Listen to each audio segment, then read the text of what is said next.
too. But there's so much more. Just flow with this just for a moment here. And see yourself as this extension of source energy. And see yourself having lived enough life that you've launched many rockets of desire. Because when you activate this end of the stick of unwanted, you activate the other end of the stick of wanted.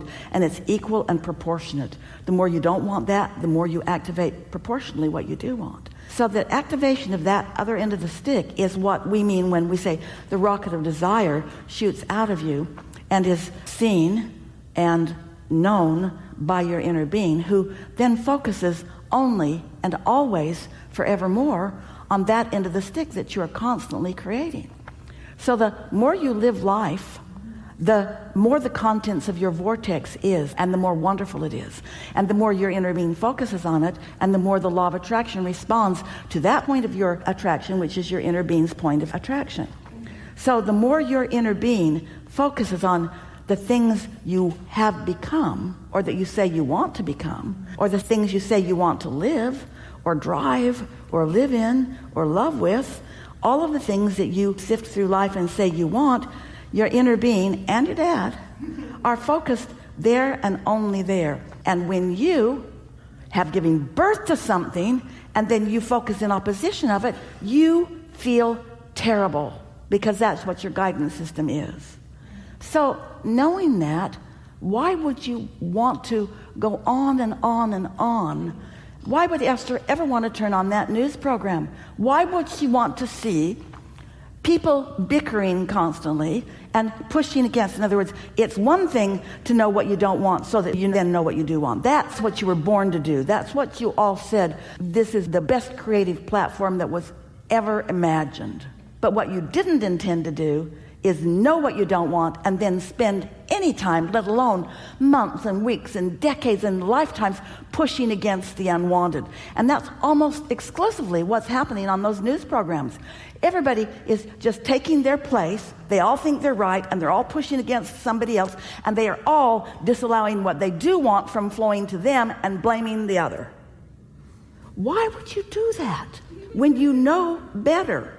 Why was it so hard to shut you down and get you to listen? You started out, you told us something different. You made it sound like you believed and your dad didn't. Turned out you weren't believing that much either. I got it. Not really enough. Because I was needing the signs. I was looking for more. I was looking for communication from him. So here, you said something so important, maybe the most important statement today or ever. I needed the signs. I needed manifestational signs. Stay with us. I needed manifestational signs. I needed manifestational signs so much that I missed my emotional signs. And then the manifestational signs were slow in coming and not all that satisfying when they got there. Oh, there's a sign. Okay, keep them coming. Oh, there's a sign. When do you make that tip? When do you go from needing a sign to knowing this stuff? When do you decide? The evidence is all around you all the time. Every time you feel negative emotion, that's a sign. Every time you feel positive emotion, that's a sign. That's a sign. Daddy, I am your girl. I'm stubborn like you were. You wanted empirical evidence, and I guess I do too. But what are you going to do when so much is happening in the underground that you can't see? How are you going to get yourself believing in what you can't yet see, which is important that you understand that it exists? Because if you're not willing to let what you can't see be, and you're not willing to believe what you can't see, then you're not ever going to see it. Or when you do, it's going to be some stupid dime. But what about wondering about something, feeling pretty good, and then you sit on an airplane 5 minutes after you wondered about it, and somebody says something to you that was the answer to what you were wondering about? Is that a sign? Well, it will be if you'll give me a dime. I'm going to need a dime with those words. Yeah. I got it. Well, I was going to ask you too.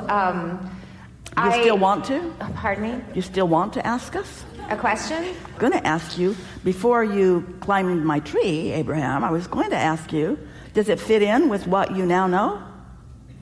Yeah, I mean, I think it's just confirmation. It's confirmation. Oh, another dime.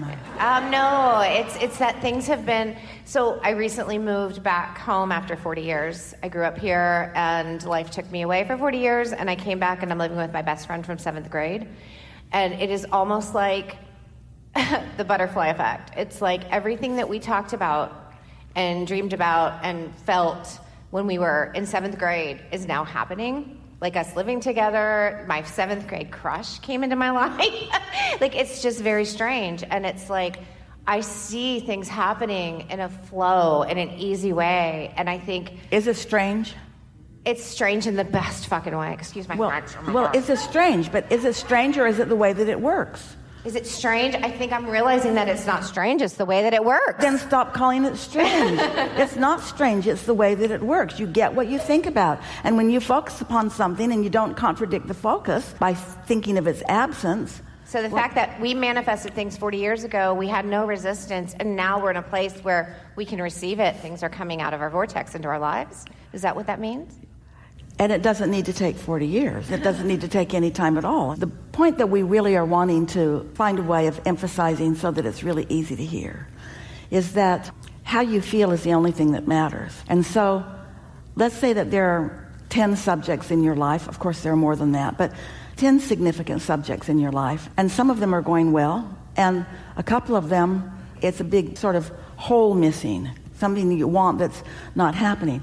Well, if you spend much of your time focusing on the missing thing, then that missing thing that feels like that establishes your point of attraction. And so all aspects of your life are affected by the way you're walking around, because that's the thing you're thinking about. If you could find one thing to feel good about and insist on using it as your focal point, then the other things would fall into place, and it would not take 40 years. You would see it happening as you're moving along. You could have a moment in time when 20 or 30 things that are important to you could converge all at once, and you would say, I am so blessed. This is just the most remarkable thing. And it isn't that it is suddenly happening. It's that you're suddenly in a vibrational place where you are aware of what's been happening all along. I see. Huh. Wow. It takes a little practice, and it takes being a little more quiet than you tend to want to be. It takes a little more willingness to make a decision that you'd like to see more of this or this or this, and then notice how much of it that you see.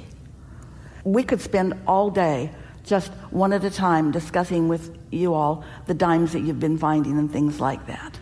And we've been delighted in that kind of thing for many years as we've interacted with audiences like you. But friends, you know so much more. It's time to accept the vortex version of who you are in the way that your dad now has, and in the way that your inner being has, and move in the direction of that, because you only feel satisfaction when you move in the direction of that. And so analysis of the world, gathering the statistics and making the piles and sorting them into piles, discussing the piles, it's so obsolete. It's so out of character with the evolution of who you are and what you intended. You talk about what you intended with your high school girlfriend. Do you know what you intended with your own inner being? Do you know what you intended with this body of work of Abraham? Do you know what you intended with all of that? You said, I'll go and I'll live and I'll feel my vortex, and I won't calibrate and I won't feel good, and I'll know what that means. And I will calibrate and I will feel good, and I'll know what that means. And then I will be a deliberate creator, and I will speak things the way that I want them to be. And I will find things that are easy existing matches, and I will use them as my focal points so that I have a consistent feeling of blessed and worthy and clarity. And I will stand in joyful, maybe even humble amazement of how everything that I have ever acknowledged that I want is at my fingertips in the moment that I stop speaking as if it isn't, or as if it's hard, or as it's missing. I want to make what I was born knowing, and what everyone who reemerges into non-physical then renews in their knowing, I want to make that my steady diet of words and thoughts. I don't want to talk about what I don't want anymore. What do you want to talk about? I want to talk about what I do want. But it's hard, Abraham. We know it is. So what would make it easier? I don't know. It doesn't feel easy. Some things are just sort of looming and they seem to consume my mind. Yeah, that's because law of attraction is helping whatever's active come back to you. But could you do something about it? Well, I don't know if I could, but I really want to. Well, then find something that is an easy existing match. Not something that you have to make up. Something that's an easy existing match, and tell that story more of the time. Let that be your lead story. Let that be the story that you want to share with this person and this person and this person and this person. Talk about things that feel good to you when you talk about them. Talk about things that feel good to you when you talk about them. Talk about things that feel good to you when you talk about them. And then notice how many equivalencies to that dime show up. Oh yeah, I was just thinking about that. Oh yeah, I wanted to watch that, but I didn't know how to find it. Oh yeah, somebody said something about that book and I forgot the name of it, but here you've given it to me again. Oh yeah. You start connecting the dots. You start utilizing your guidance system the way that you meant to utilize it. Some years ago, the navigational systems were new, and Jerry and Esther were in Orlando, and Esther was driving and Jerry was the navigator, but he was pouting a little bit because it looked like his navigation was about to be replaced with Magellan, and he thought he was good with maps, and he was. And Esther has put the new destination in, and off they go, and Esther's so excited about this navigational system that's in their rental car, and off they go, and they're moving down the freeway in Orlando, and Jerry says, you're going in exactly the opposite direction that we want to go in. And Esther said, oh no, that cannot possibly be. And Jerry said, well, it is. You're going in the opposite direction of where we want to go. And Esther said, well, how can that be? I programmed it in. I've done everything that Magellan told me to do. How can I possibly be going in the opposite direction? Jerry said, well, I don't think it really matters how it could be. It just is. You might want to turn around. And Esther didn't want to turn around. She wanted to believe that she had not made that mistake and that what navigation had said and what she thought that it said were right. And she said, okay, I know what we need to do. We need to go back to where we started from. I need to program it again. I need to make sure that what I put in there was what I meant to put in there. And then you need to help me pay attention so that we can figure out where I made the wrong turn. And Jerry said, or we could just start from where we are and go to where we want to be. We really don't have to trace our steps back and see what went wrong, because every now moment is informed by everything that you've lived.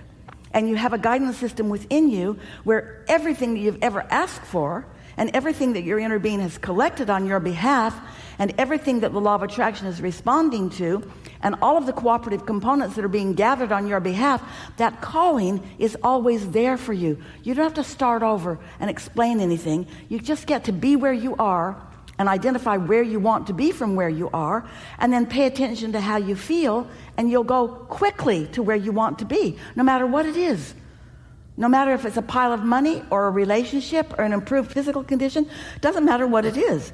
Your inner being is on it. You've just got to get on that same vibe. Well, how do I get on that vibe? You feel good. Seems like I need a map. It seems like somebody needs to reprogram Magellan. It seems like somebody needs to point out what went wrong. We say, what went wrong always set into motion what's going right.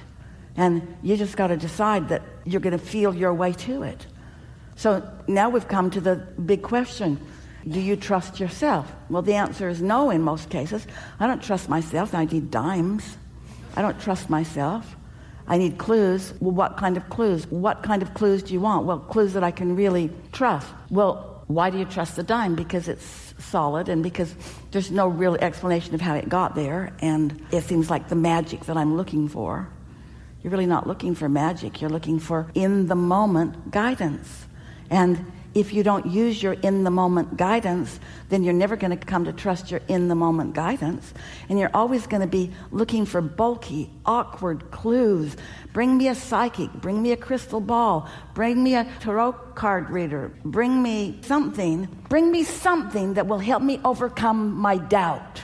And we say the only thing that's going to help you overcome your doubt is by knowing what doubt feels like and knowing what knowing feels like, and not moving forward if there's doubt, and not trying to cover up doubt with words or things that are far less.